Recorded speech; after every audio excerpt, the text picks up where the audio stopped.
Let me just get into a view where I can see everybody here. Great. Just as I'm looking at osprey, orioles, yellow rump warbler, blue Carner butterfly, spring is rolling in so fast and furious that it almost seems criminal to take out even 58 minutes to look at a screen. So you're awfully great to come in for this last installment, and I hope it can be worth our while. I just saw a warbling vireo 2 days ago, and for about the past 8 years, this is a very nondescript sort of bird, which seems rude to say about any bird, but every time I see this bird, I think of a woman I met about 8 years ago birding along the Connecticut River. She was birding with a cane, which makes it hard to wield the binoculars, but she didn't really have to. She had hearing sharp as anything. And she pointed up with her cane to a song above us and said, "Aha! If I see you, then I seize you and I squeeze you till you squirt." And I said, "What?" And this was her mnemonic for the warbling vireo. I'm not quite sure what the mnemonic means. I don't want to look too deeply into it. It seems a little PG-13 to me, but what was so shocking about it was not that the bird was new to me. I thought I knew the bird, but when one has a mnemonic in words, there's a warbling vireo. Thank you, Miles. There's not much color to it, except a very yellow breast and a little hint of a eye line there above the eye. And I'll play the song for you real quick. Here's the warbling vireo. Very fast, very up and down. If I see you, then I seize you and I squeeze you till you squirt.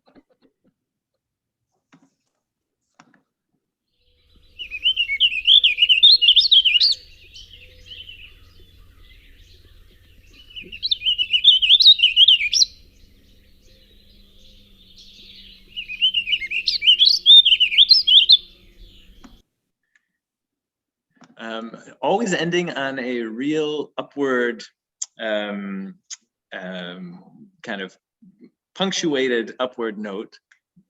Use birdsong for the inspiration of their own verse.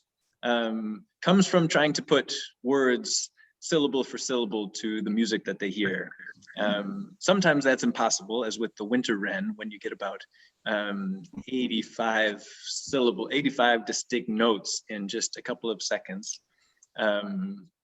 Sometimes it's more doable, but picking up on where Jasmina left us last time, with real birdsong being piped into to the concert hall, I wonder if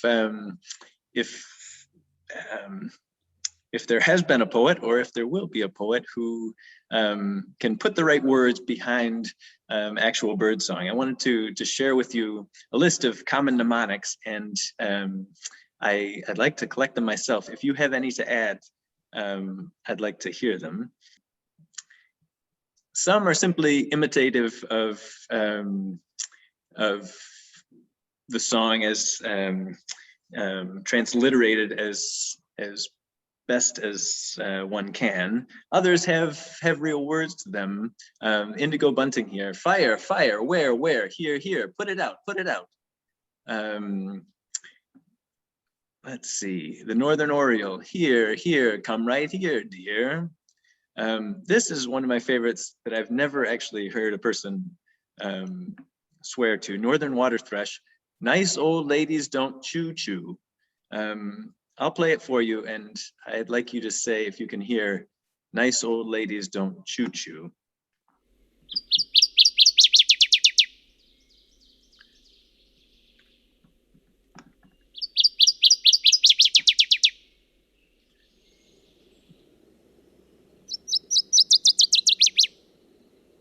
kind of a hesitant staccato opening, often in kind of wet, puddly places in the woods, not always by running water, like the Louisiana water thrush.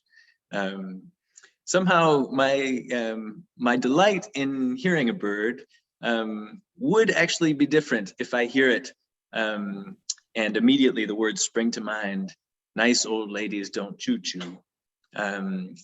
Any mnemonics that are very dear to you?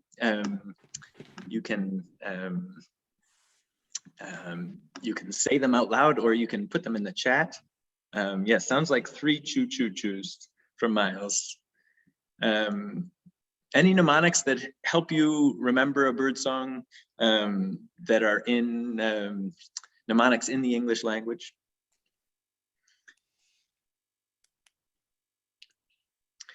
I'm thinking of Who cooks for you?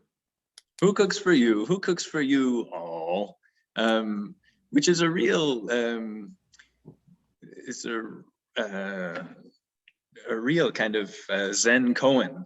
I mean, usually when you're listening to owls doing the cooking, and here, yeah, an owl's asking you. Old Sam Peabody, Peabody, Peabody. That's also an odd one. Is the bird teacher, teacher, teacher, teacher? Teacher, teacher, teacher, teacher. Yeah, either ovenbird, or some people give that mnemonic to the titmouse, and it's the worst when 2 bird mnemonics overlap, and then you really don't know where you're going. I guess the poems that I chose today, there are no shortage of birds and bird song in our poetic tradition, and there's no way of giving a survey of that literature. All bring into question our ways of listening, and by extension of looking. We like to think that a mnemonic is just a mnemonic, that an oriole is still an oriole, whether it's saying here, here, come right here, dear, or something else, right? It's us adding something, we think, to the bird song. On the other hand, it can become, for birders, it can become almost involuntary to hear those notes, as if the bird is really saying those words themselves. And that's the place where some poets really seem to sort of get out over their skis, is when they believe that somehow the relation between bird and listener is more than the scientist would tell you it is, but that there's actual speech going on between list of poems that we're going to look at tonight. But I'm happy to share that text with you if you don't have it right there on hand. Here we go. So here's a short Dickinson poem. Most all of her poetry is untitled. This is written in 1862, one of her most fruitful periods of writing. I'm not going to give too much background biography on these poets, as they're all fairly well known, but definitely stop me or add questions in the chat as they occur to you. I'll read the poem, and then I'd like to ask you for your reactions. And unlike previous classes, I think this is going to be far more interesting if it can be a conversation between us, rather than my holding forth at length about each poem. But no pressure, and there will be no pop quizzes or other English department nonsense. All right, here we go. To hear an oriole sing. Oh, I better play an oriole for you real quick. This is courtesy of the Stokes recording audio.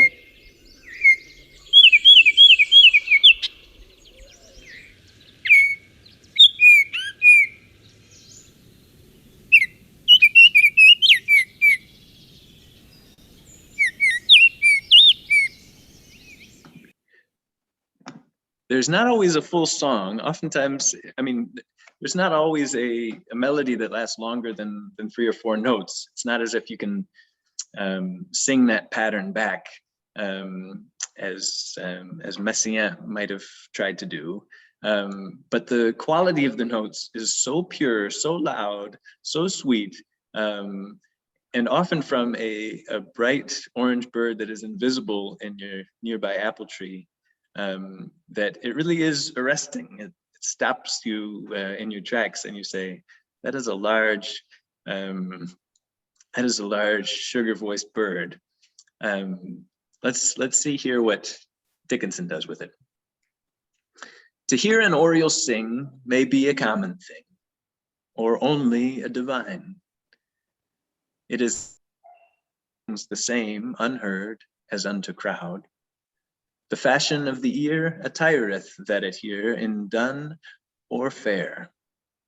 So whether it be rune or whether it be none, is of within. The tune is in the tree, the skeptic showeth me, no, sir, in thee. This is a hard poem to make hide or hair of only with audio. So if you do have it in front of you, that may well help. A big frustration and joy of reading Dickinson is in sorting out what exactly she means on a line by line basis. So we might go back here and look again.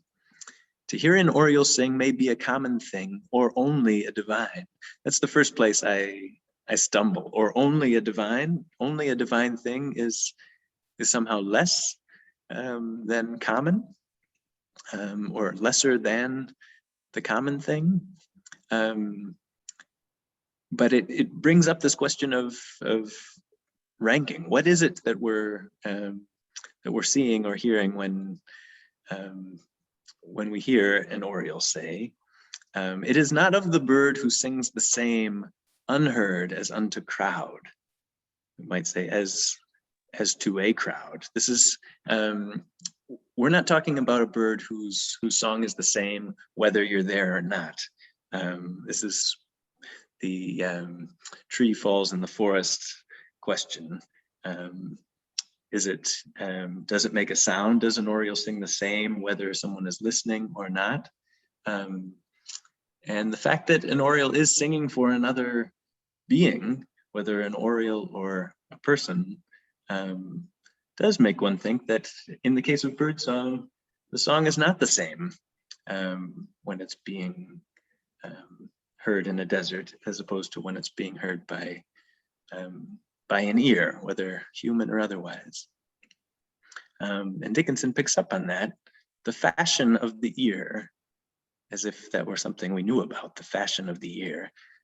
Attireth, attires, puts clothes on, attireth that it hear, whatever that ear hears, it clothes that sound in dun, something brown, dusty, uncolorful, or fair. Up to the ear to say whether this is a common thing, a divine thing, whether it's beautiful, whether it's not. That so far seems unexceptionable. So whether it be rune, a cipher, a cryptic thing that can be decrypted, or whether it be none, is of within, which is itself a kind of runic thought. Whether it's a rune or whether it's not, is up to the ear that's hearing. The tune is in the tree, and this is in quotation marks, as if someone had just spoken it aloud. And then the skeptic showeth me, wait a second, no, sir, in thee. And there's something just in that sir, in this poem written by an Emily, that is also startling. Here we thought we knew who was speaking, And then the gender of that speaker is suddenly changed. But in any case, this clinching line, just at the point in which we recognize the bird popping out, oh, it's an oriole, there it is, I've identified it. Someone, the skeptic, turns to us. In this case, it's Emily Dickinson turning to us and saying, the oriole is not there, the oriole is in you. And before you dismiss that as sort of one poetic license too far, it's worth thinking that we are the ones identifying it, right? We're identifying it by species, as opposed to by individual. And we have applied some sort of mnemonic, some sort of memory to saying this is what this bird is. And it's not entirely silly to say that the oriole is somehow in us, as soon as we recognize it as a tune, as opposed to just a part of the backdrop, say. That's an altogether tiresome précis of a short, mostly self-explanatory poem. Are there reactions from those reading along? Is this a poem that you know? Is this a poem that you take in an entirely different sense than I do? I'm going to pop in. This is Paul. Thanks, Paul. The camera off. But just to say that one thing I got from the end was the way that when we us hear an oriole and identify it, in some ways, do we also stop listening to the song? And that we rush to say, oh, it's an oriole, and we delight in it, but do we stop hearing the music when we label it? Yeah, I definitely know that to be true with my own, it's this great rush of excitement to hear and listen, and then to sort of sift out one song from another. And yet, after that sifting is done, are you somehow shutting down exactly to what's around you?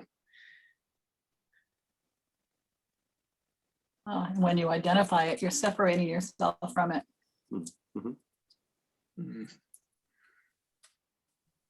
Actually, I would think sometimes once you identify it, you're sort of done with that, and then you can sit and enjoy it.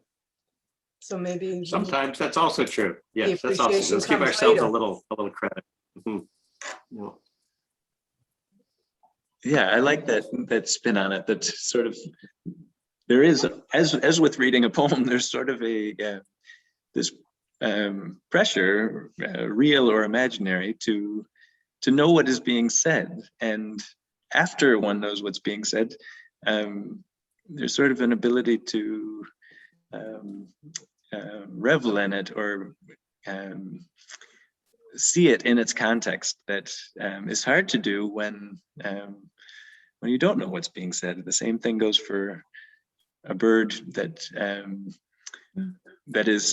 goes unidentified. I'm thinking of Henry David Thoreau's journals. He writes a number of times, I heard the night warbler again. No one has figured out what the night warbler is. And Henry David Thoreau himself was sort of tortured by figuring out, tortured in wanting to figure out what the night warbler was. It was a bird he heard only at night. The song had no resemblance to anything he heard by day. And being nighttime, it was very difficult for him to identify what this thing was.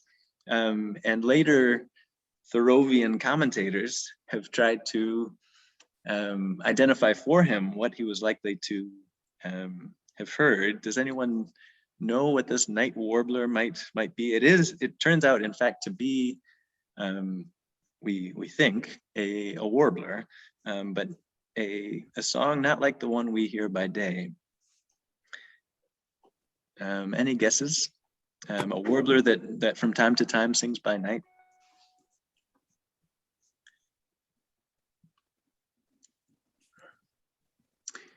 It's a stumper. One, especially if you get up really early in the morning, you're likely to hear, at least in thick woods, a really chattery, wild, and seemingly moving song. The bird is actually singing while flying, which is some feat at night. And that's actually a bird that, sorry? That's actually a bird that's singing the least tuneful song by day, which is the ovenbird. It has an aerial flight display song, which I'll try to play for you here real quick. We're about to go to a song about a poem about an ovenbird. So here's its common teacher, teacher, teacher, teacher.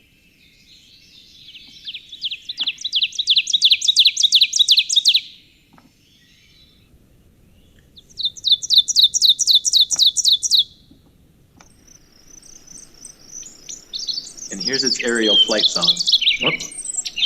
Yep. So that doesn't give us too much of it. Oftentimes there are a couple of teachers thrown in there. So you think that Thoreau might have been able to identify it. This is a question that's going to run through these poems. Is an unidentified bird, an unidentified bird song, different in any way from an identified bird song? Or is it appreciable to a greater or possibly a lesser extent because of the words that we add to it? And that's something that is the grist for the poet's mill, because anytime words can be added to a vessel, to a form, a poet sees that as an opportunity to fill it. Let's read a poem about the ovenbird. This is Frost, and this is on page 3 of the poems that I sent out this morning. I'll just give you a minute to find it if you have that there in front of you. It's written in 1916. Frost has a long career, some of which took place here in New Hampshire. The Ovenbird. There is a singer everyone has heard, loud, a midsummer and a midwood bird, who makes the solid tree trunks sound again. He says that leaves are old, and that for flowers, midsummer is to spring as 1 to 10. He says the early petal fall is past, when pear and cherry bloom went down in showers on sunny days, a moment overcast. And comes that other fall we name the fall. He says the highway dust is over all. The bird would cease and be as other birds, but that he knows in singing not to sing. The question that he frames in all but words is what to make of a diminished thing. Like much other Frost, just when you think he might say, aha, here's something beautiful, here's something that we can hang our hat on, he turns it to dust in front of our eyes, and that's not to diss him or to complain, but just to say that he's a poet. Oftentimes, despite being our New England nature poet, he also is one who gives us a pretty dark vision of what that natural world we inherit actually is. This Ovenbird knows in singing not to sing. That seems like it's spoken by somebody who's heard the Ovenbird song up and down and up and down and up and down, getting louder and louder and louder, but without reaching any sort of melodic conclusion, at least. The question that he frames in all but words is what to make of a diminished thing. My question is, why is this Ovenbird singing over a diminished landscape? We'll have to go back a little bit to the beginning. One is that it continues singing in summer, which not every bird does, right? Oftentimes when the breeding season is over, birds have had enough and they've decided to throw in the towel and raise their young or raise a second brood, but they're not singing at the same rate as in spring. The Ovenbird does continue, and I don't know a reason why some birds will continue singing later into the summer. But if you've had the experience of walking in the woods, you'll know the sort of sourceless weirdness of listening to an Ovenbird. It's so loud and it's ricocheting, the song is ricocheting off so many trees that it's oftentimes, even when you're very close, it's very difficult to find this Ovenbird. Its camouflage is part of it, although oftentimes it's 10 or 12 feet off the ground in a place that you can see, if you could only find it. But in any case, Frost says that this Ovenbird is the exemplar of, not the exemplar, but the spokesman of our summer woods. And he says, the Ovenbird says, that leaves are old and that for flowers, midsummer is to spring as 1 to 10, meaning very poor. Leaves are old, petals have fallen, pear and cherry bloom have gone down in showers. The moment a cloud comes over the sun, and all of a sudden we're on to fall. And by the second time he says that word fall, we realize that we're on to one of Frost's favorite themes, which is not just the fall of the year, but a fall from grace, a fall from an eternal state. Think of poems like Nothing Gold Can Stay. Pretty much anywhere you open the collected poems of Frost, you're going to find some allusion to Eden and the garden that we've left behind. And here Frost has found his bird song to supposedly reiterate that we are no longer in Eden, but we are in a place where the highway dust is over all. The bird would cease and be as other birds, but that he knows in singing not to sing. The question that he frames in all but words is what to make of a diminished thing. And that word diminished contrasts with the song itself, which is a crescendo, right? It gets louder and louder and louder, and just at its loudest point, it cuts off, and there's an echoing silence. It really gives our woods a particular feel. I'm reading this poem partly as a commentary not only on birdsong, but a commentary on writing. Poets find their avatars in birds and in birdsong, because poetry is an art that's linked so strongly to music. At one point in the history of poetry, in our Western tradition, that means ancient Greece, that means some sort of thatched huts in Anglo-Saxon England. Music was poetry, and the two were indistinguishable, that these words that have come down to us The Iliad, the Odyssey, Sappho, Beowulf, epics and lyrics were sung to music, sometimes danced to.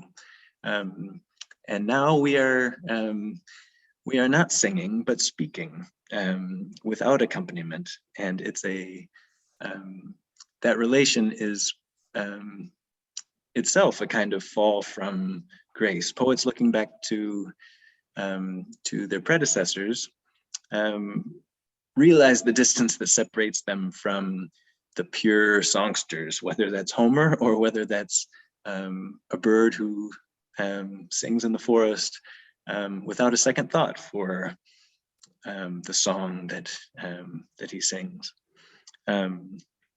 So it seems like a poem both about making poetry and about what the feeling that this bird drums up in him when he hears it midsummer. What to make of a diminished thing? Is that a question that has any kind of answer in your mind? I wonder what you make of this poem and its. I think what you said made sense, Henry, that, the summer's kind of over and it's things are not in bloom anymore. Most of the birds have stopped and the southern bird continues. Yeah. Yeah, it's a little bit of an elegy for all that's gone by. And yet, of course, none of that can be in the Ovenbird's mind. It's something we add to it. Very often in a sour mood. So if we like, we can dismiss it on that ground. I don't know, taking a straw poll, how many people who have heard the Ovenbird in their local woods find it a bracing and reassuring and Edenic song, and how many find it sad and mournful? Nor does it have to be one or the other.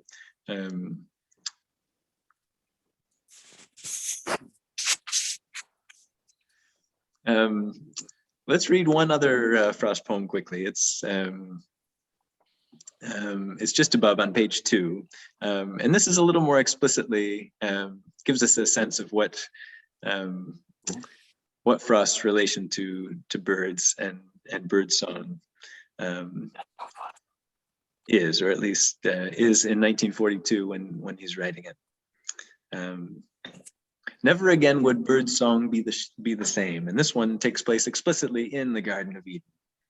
He would declare, and who this he is ambiguous. Adam, or God the Father, or simply the poet. He would declare, and could himself believe, that the birds there and all the garden round, from having heard the day-long voice of Eve, had added to, admittedly, an eloquence so soft, could only have had an influence on birds when call or laughter carried it aloft. Be that as may be, she was in their song. Moreover, her voice upon their voices crossed had now persisted in the woods so long that probably it never would be lost. Never again would bird song be the same. And to do that to birds was why she came. It's a very different sort of poem in that he's not attempting to summon up imagery so much as to give us an idea. We've been walking in the woods so long and singing, all of us collectively, although he calls it Eve, that somehow we've added our tone of meaning to the bird song that existed before we came to hear it. And not only that, but I think I was saying just that not only is in Frost's view, not only have we somehow added by our speaking in the presence of birds, we've added our to add an oversound to the natural world, which is at one and the same time something very humble and something, there's huge chutzpah in saying somehow we have that ability to alter the natural world so fundamentally that now when we hear birds, we hear them with an added tone of meaning that would not be there without us. Even that slight alteration seems like both a point of pride and a kind of preposterous responsibility that our tone of meaning is changing the natural world that we find. Other reactions to this poem? Is this a poem you know, or have loved or hated, or react strongly to? Let's go down away from Frost and talk briefly about nightingales. In Jasmina's presentation last week, she talked about the birds that most often show up in the Western musical tradition: skylarks, nightingales, cuckoos, and it's true for the poetic tradition too, that if one begins looking at birds in poetry, one soon finds that you've got to learn a lot about European birds that we don't have here. The nightingale is certainly one that really holds court all night long. Nightingales do have brief guest appearances in a few plays of Shakespeare. One is in The Merchant of Venice, and I'll just give you a little bit of this dialogue here. So this is in Act 5, and Portia, a lady, and her maid Nerissa are speaking together, and here at the if you can see my cursor here, Portia says, suddenly, "Music, hark! It is your music, madam, of the house. Oh, nothing is good, I see, without respect. Methinks it sounds much sweeter than by day. Silence bestows that virtue on it, madam." And she says, Portia says, "The crow doth sing as sweetly as the lark when neither is attended. If she should sing by day when every goose is cackling, would be thought no better a musician than the wren. How many things by season seasoned are to their right praise and true perfection." So a little bit on the same lines of Dickinson, just pointing to the relative nature of all birdsong, the relative nature of every perception, really, whether we're judging it beautiful or common, divine, or not judging it at all. Those things are in our power as listeners. That's the power of the subjective ear. And also saying that simply that the nightingale song is not that great, but that the fact that we hear it alone, surrounded by silence, is its claim to fame.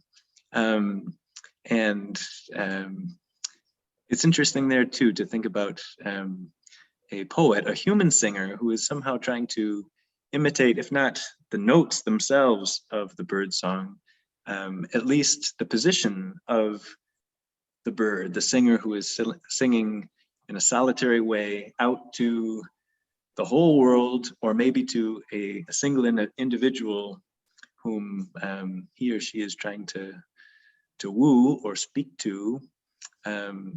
If the poet's trying to imitate that position, then this context matters very much, whether you're surrounded by silence or whether you're surrounded by other cackling geese, other cackling poets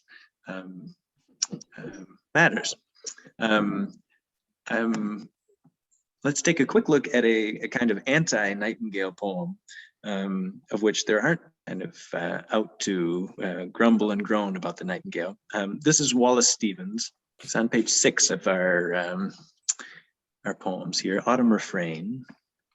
So this is written by an American poet, and it's important because the nightingale is not a bird that he, although he's been brought up in school reading Keats's Ode to a Nightingale, and I gave you an excerpt from John Clare, who goes into great flights of rapture over the nightingale. It's not a bird that he has access to, and that's true not just as he is in that position not only as someone interested in birds, which he certainly was, but also as a poet. He doesn't have complete access to the poetic tradition that is driving him, and as a result, he feels that he somehow has come out of Eden. He is no longer breathing the pure air of the European romantics that have stirred him to sing in the first place, and that accounts a little bit for the melancholy of this poem. Autumn Refrain. The skreek and skritter of evening gone, and grackles gone, and sorrows of the sorrows of sun too gone. The moon and moon, the yellow moon of words about the nightingale and measureless measures. Not a bird for me, but the name of a bird, and the name of a nameless air I have never, shall never hear.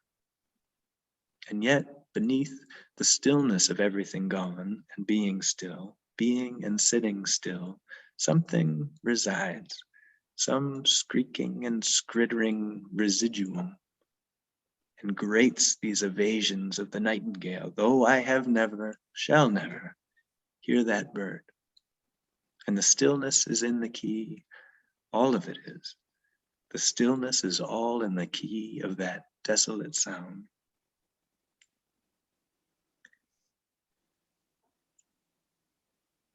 It's not a messianic imitation of a particular bird. Listening, a failure of listening, and then some new kind of singing that results. And if in fact a new kind of singing results, then the poet, the thinking is, takes his or her place among the birds that he's trying to imitate, or at least trying to hear well. Here, there's something very already grating and American about those K's in the skreek and skritter. These are words he's making up, both of which are harsh and remind one of you could hope to hear. Also a squawk that comes in a great cloud of grackles on your lawn, foraging under your bird feeder, a great rush of wings, and then gone. Totally different from a nightingale on a perch singing lofty strains under the moon. So he's already set up his position in relation to what he sees as high poetry. The sun is sorrowful and the sun's gone. The moon, it's like he's just spinning his wheels trying to find some purchase for a romantic theme, but he can't find it, and it's mainly because the nightingale is a singer that he does not have access to. It may be measureless measures, but it's not even a bird. It's the name of a bird, and it's the name of a nameless air in the sense of song here, as well as atmosphere. I have never, shall never hear. And yet beneath there is something left. Beneath the stillness of everything gone, there is some, what he calls a residuum, some echo of that thing, skreeking and skrittering, the grackles that have gone through in the fall. And it grates these evasions of the nightingale. And the whole poem sort of hinges on this word grates. Not quite grating like one grates cheese, grating. Usually we say like a song grates on us, a sound grates on us. But here it's something, it's a transitive verb. This residuum, this thing that's left over after the passage of the grackles, is scraping, sort of as a bow scrapes on a string. It's scraping on the absence of that bird. It's scraping on the evasions of the bird that he cannot hear. And the stillness is in the key. All of it is. The stillness is all in the key of that desolate sound. And if you listen to the rhythm, the whole thing is very awkward, although it's 14 lines, it's a sort of sonnet. But you don't really get any rhythmic forward motion until the end, and you suddenly get bum, bum, bum, bum, bum, bum, bum, bum, bum. The stillness is all in the key of that desolate sound. These are anapaests that are two short syllables followed by a stressed syllable, two unstressed syllables followed by a stressed syllable. They give it this kind of galloping feel. And here is the beginning of a different kind of music that he's after. It may be a crittering and a squeaking that he can put his name to and be proud of, as opposed to an imitation of the European greats. Any thoughts on this autumn refrain? Why do you think he wrote it? It seems so odd.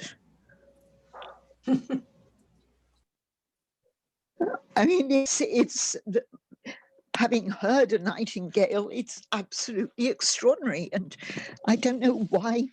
I've got an entire book, in fact, of poems and meditations on nightingales, and well, this would obviously not get in there. But what's at the heart of it? This sort of unpoem about an unbird. I think that's exactly it. I mean, I was saying that part of the ovenbird song is the way it dies out between trees. This is a tendentious sort of theory, but if you've heard a loon on a pond, you know that the sound has sort of grown up in this particular environment. I mean, the fact that the bird has this ringing sound must be affected by the fact that for thousands of years it's happened in this big amphitheater of a bowl, which our ponds are. The ringing echo of that is part of the song. It's a way of making it carry. It's a way of making it spooky and haunting. Who knows what other loons are thinking of when they're hearing a loon song die out. But I feel it myself standing on the shore. I'm not alone. I hear it in the ovenbird song dying out. And here I would say I hear the force of that nightingale song in the absent echo of it here. In the poem itself makes sort of a hollow silent echo where the nightingale should be. I feel like that's its purpose, to feel the lack of it.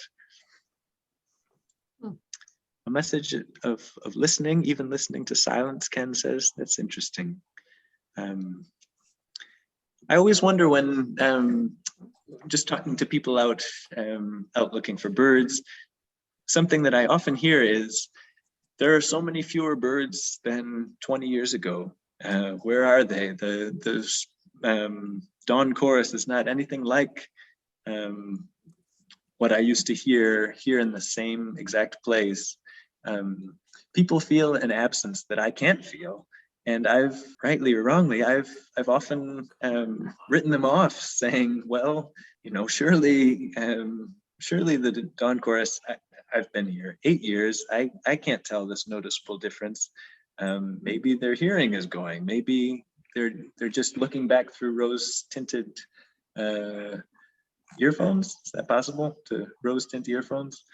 Um, um, in any case, people do the absence of sound is itself a sound, and one that has a particular quality. And oftentimes those very hard to hear sounds are the ones that poets step in to try to put words to.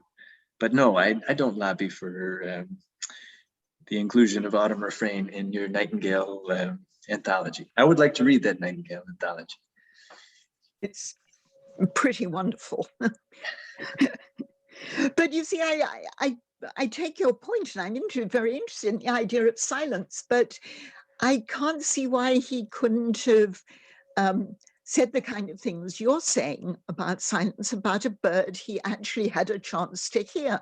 I mean, I would not write a poem about a loon before I came to America and actually heard them. And loons, it seems to me, are sort of almost uncanny. They're one of those uncanny sounds of the natural world, in the same way that the nightingale is actually uncanny if you hear it in a European wood.